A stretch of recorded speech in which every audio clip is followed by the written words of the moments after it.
वो दादी के पास आया। 3 क्या 5-6 दिन बीत गए पर उसे कोई कार्य नहीं मिला। दादी ने कहा, बेटा आज तो मंदिर नहीं गए?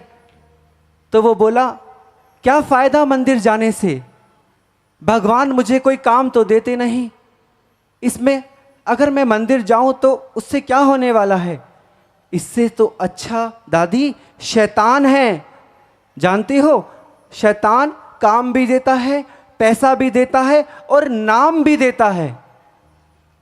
दादी ने कहा, बेटा नहीं, तू कार्य कर या मत कर, लेकिन इस शैतान की राह पर कभी मत जाना, क्योंकि वो राह ऐसी है कि तेरा ये जन्म तो बेकार होगा ही होगा, तेरे आगे के जन्म भी बेकार हो जाएंगे।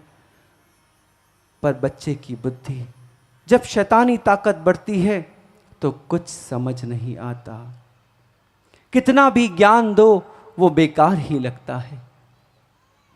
वो बाहर गया और ढूंढने लगा कि मुझे शैतान मिलेगा तो कहाँ मिलेगा, शैतान के पास मैं कैसे जाऊं, शैतान को मैं कैसे ढूंढूं। शैतान तो ताक में रहता है। शैतान भेष बदलकर उसके सामने आया और पूछा, बेटा कहाँ जा रहे हो? उसने कहा, मैं शैतान की खोज करने जा रहा हूं। अरे शैतान की खोज क्यों? इसलिए क्योंकि वो मुझे काम देगा। अच्छा तुम चिंता मत करो, मैं तुम्हें काम देता हूं। अरे तुम मुझे काम कैसे दोगे, तुम शैतान थोड़ी ना हो। तो शैतान ने कहा, अरे पगले मैं ही तो शैतान हूं, देख मेरा स्वरूप। उसने रूप बदला और अपने असली रूप में आ गया। उसने कहा, अच्छा अगर तुम शैतान हो तो बताओ आप मुझे काम कैसे दोगे? उसने कहा, तुझ एक काम करना, तू कुछ काम ही मत करना, बस आराम से बैठ के खाना, कभी किसी को मेरे बारे में मत बताना। मैं तुझे ये चादर देता हूं, इस चादर को ओढ़ ले। जब तक ये चादर तेरे पास रहेगी तेरा कोई कुछ नहीं बिगाड़ सकता, लेकिन जिस दिन ये चादर तेरे पास से हट गई समझ ले सब खत्म हो जाएगा। उसने कहा, ठीक है, तो मैं चादर पहन के कहां जाऊं? शैतान ने कहा, अरे पगले इसे पहन के राजा के महल में जा और राजभोग। बस शैतानी बुद्धि ऐसी चली कि जैसे क्या क्या खोज रहा था उसके बदले तो पता नहीं क्या क्या मिल गया। उसने चद्दर पहनी और सीधा राजा के महल। राजा के महल में दिन रात वो खाता पीता आराम से रहता, किसी को कुछ पता नहीं चलता। एक दिन की बात है, राजा खाना खा रहे थे। उन्होंने दास दासियों से कहा, हमें जल दो। तो दासियां जल लेकर आई। तो राजा ने उल्टे हाथ से उस जल को जैसे ही पकड़ा तो शैतान ने उसमें थूक दिया। जैसे ही थूका उस बच्चे ने देखा कि अरे ये शैतान ने क्या किया, इसने तो जल में थूक दिया और राजा इस जल को पीने जा रहे हैं। नहीं नहीं, ये तो गलत है, क्योंकि मैंने इतने दिन राजा का भोजन खाया है, उनका अन्न खाया है और मैं आराम से रह रहा हूं, ऐसा मैं कैसे होने दे सकता हूं? ये तो पाप है, ये तो गलत है। उससे रहा नहीं गया और उसने राजा के हाथ में हाथ मारा और वो पानी का गिलास नीचे गिर गया। सब लोग घबरा गए कि ये क्या हुआ। राजा ने सोचा, ये कैसे गिर गया, मैंने तो आराम से पकड़ा था। ये बात देखकर शैतान को बहुत गुस्सा आया। शैतान ने उससे कहा, मूर्ख, तुझे मैंने कहा था ना, मेरे किसी रास्ते में मत आना, जैसे मैं कहूं वैसा करते जाना, तूने ऐसा क्यों किया? उसने कहा, मैंने राजा का अन्न खाया है, इतना बड़ा पाप मैं कैसे देख सकता हूं? राजा ने तुम्हारा क्या बिगाड़ा है, क्यों तुमने उसके पानी में थूका? शैतान ने कहा, अगर वो सीधे हाथ से लेता तो मैं कुछ नहीं करता, उल्टे हाथ से लिया इसलिए मैंने ऐसा किया। तो उस बच्चे ने कहा, नहीं, ये गलत है, ये पाप है। शैतान को गुस्सा आया, उसने कहा, अच्छा ये पाप है, और जो तू इतने दिन से भोग रहा था वो क्या था? अब तू देख मैं क्या करता हूं, इसी राजा के सामने तेरा क्या हाल करूंगा। उसने उसके ऊपर से चद्दर खींची और उड़ गया। जैसे ही चद्दर हटी, वो बच्चा सबके सामने आ गया। सारी रानियां, सारी दासियां इधर उधर भागने लगी, भूत भूत भूत, देखो ये तो कोई प्रेत आत्मा आ गई है, क्योंकि पहले तो किसी को दिखाई नहीं दिया और वो दिखने लगा। सब परेशान हो गए, उसको पकड़ लिया, राजमहल में लेकर आए। राजा ने उससे पूछा, क्यों, तुमने ऐसा क्यों किया, कौन हो तुम? तो उस बच्चे ने सारी बात बताई कि राजन, ऐसे ऐसे शैतान ने मेरे साथ ये कहा, मैंने उससे चादर ली और मैं आपके यहाँ कितने महीनों से सुख भोग रहा था। तो राजा ने कहा, अगर तुम सुख भोग रहे थे तो फिर ऐसा क्यों किया? तो उसने बताया, राजन, मैं इतना भी मूर्ख नहीं हूँ। मेरी दादी ने मुझे कुछ बातें सिखाई थी बचपन में। वो बातें मेरे अंदर थी कि कुछ भी हो जाए, लेकिन जिसका अन्न खाओ उसे दगा मत दो। मैंने पाप किया, मैंने गलती की, लेकिन वो थूक का पानी अगर तुम पी लेते तो मुझसे रहा नहीं जाता। राजन उसकी बात सुन के खुश हो गए। उन्होंने कहा, बेटा, तेरा यही कर्म तुझे आगे लेके जाएगा। तेरे पास काम की कमी है ना, तूने इतना अच्छा कार्य किया, तेरा ये कर्म मेरे दिल में बस गया। आज से मैं तुझे कार्य देता हूं, तू इसी राजमहल में कार्य कर और तेरी ये आमदनी होगी। वो तो रो रो के पागल हो गया। खुशी खुशी अपनी दादी के पास गया और बोला, दादी दादी देखो, मुझे कार्य मिल गया।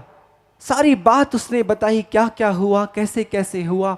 उसकी दादी फूट फूट कर रोने लगी और बोली, बेटा तू क्या कहता था कि भगवान नहीं होते, भगवान कुछ नहीं देते।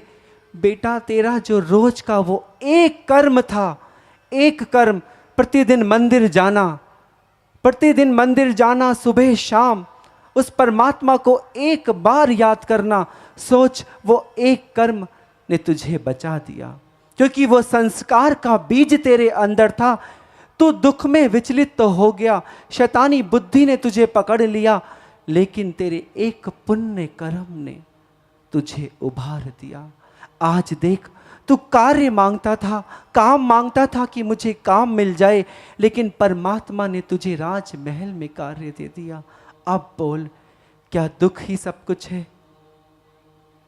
अगर तू उस दुख को थाम लेता तो ये कार्य बहुत जल्दी हो जाता।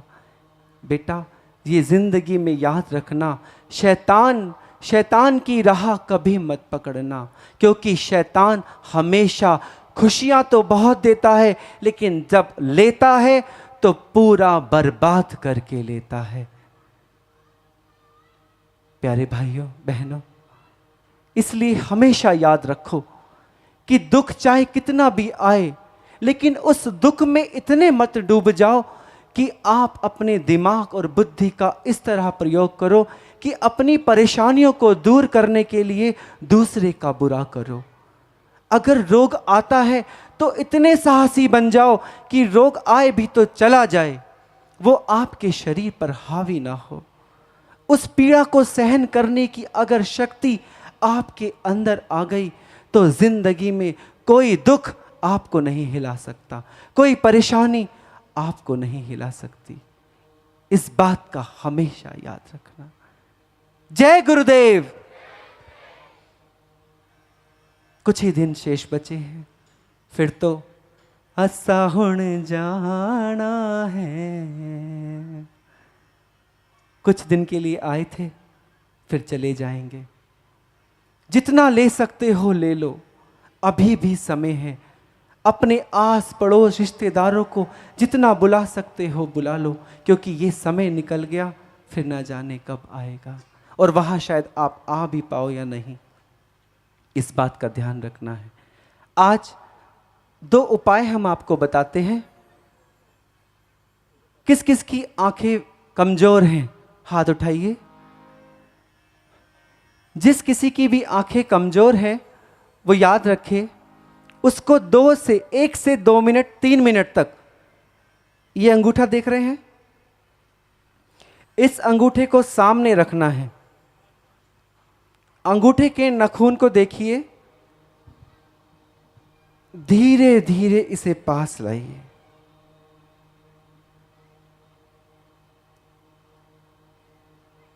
फिर धीरे धीरे दूर ले जाइए। ध्यान कहीं और ना जाए, सिर्फ अंगूठे के नाखून पर आपका ध्यान रहे। जिसकी आंखें ज़्यादा वीक हैं, उसको अगर दर्द होता है तो वो 1 मिनट से शुरुआत करे, फिर धीरे धीरे इस आदत को बढ़ाए। आप देखिएगा 100%। आप पहले अपनी आंखों का टेस्ट करा लीजिए और उसके बाद दोबारा टेस्ट कराइएगा, आपकी आंखें ठीक हो जाएंगी। जय गुरुदेव।